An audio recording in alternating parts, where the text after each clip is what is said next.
Hello നമസ്കാരം. നമുക്ക് live update നോക്കാം. ഒരു ദിവസം മുഴുവൻ മിണ്ടാതിരിക്കണം, അതായത് ആംഗ്യ ഭാഷയിലൂടെ മാത്രമേ സംസാരിക്കാൻ പാടുള്ളൂ എന്നൊരു പണിയൊക്കെ നമ്മുടെ നെവിനും അനുമോൾക്കും കൂടി കിട്ടിയിട്ടുണ്ടായിരുന്നല്ലോ. അവരെന്തായാലും ഈ ഒരു കാര്യം ഭംഗിയായി തന്നെ മുന്നോട്ട് കൊണ്ടുപോകുന്നുണ്ട്. എന്നാൽ ഇവർക്ക് കിട്ടിയ ഈ പണിയുണ്ടല്ലോ, അത് നമ്മുടെ അനുമോൾക്ക് കിട്ടിയ ഈ പണിയിൽ അപ്പാനി പരമാവധി മുതലെടുക്കാൻ നോക്കുന്നുണ്ട് കേട്ടോ. അതായത് അപ്പാനി നമ്മുടെ അനുമോളുടെ അടുത്ത് ശത്രുത തമാശ രൂപത്തിലൊക്കെ പലതും പറഞ്ഞ് അപ്പാനി തീർക്കാനായിട്ട് ശ്രമിക്കുന്നുണ്ട്. കരിപ്പെട്ടിക്കാരൻ്റെ മോളെ ഇവിടെ വാടി എന്നൊക്കെയാണ് നമ്മുടെ അപ്പാനി വിളിക്കുന്നത്.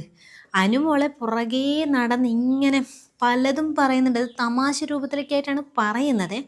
അതൊക്കെ തമാശയായിട്ടാണ് പറയുന്നതെങ്കിലും അപ്പാനിക്ക് അനുമോളുടെ അടുക്കലുള്ള വെറുപ്പോ ശത്രുതയൊക്കെ തന്നെയാണ് ഈ ഒരു തമാശ രൂപത്തിലുള്ള ഈ സംസാരത്തിന് കാരണം. അതിൽ പ്രധാനപ്പെട്ട ഒരു പോയിന്റ് ഉണ്ട്. ഇവർ ഈ ബെഡ്റൂമിൽ നിന്ന് ആ ഒരു ഏരിയയിൽ നിന്ന് അനുമോൾ ഇറങ്ങി വരുമ്പോഴേ നമ്മുടെ അപ്പാനി പറഞ്ഞിട്ടുണ്ട്, ഞാൻ നിൻ്റെ മുഖത്ത് കാർക്കിച്ച് തുപ്പുമെടി എന്നൊക്കെ അപ്പാനി പറയുന്നുണ്ട്. ഇതൊരു തമാശയായിട്ട് തോന്നില്ല കേട്ടോ. തമാശയ്ക്ക് ആവാം നമുക്ക്.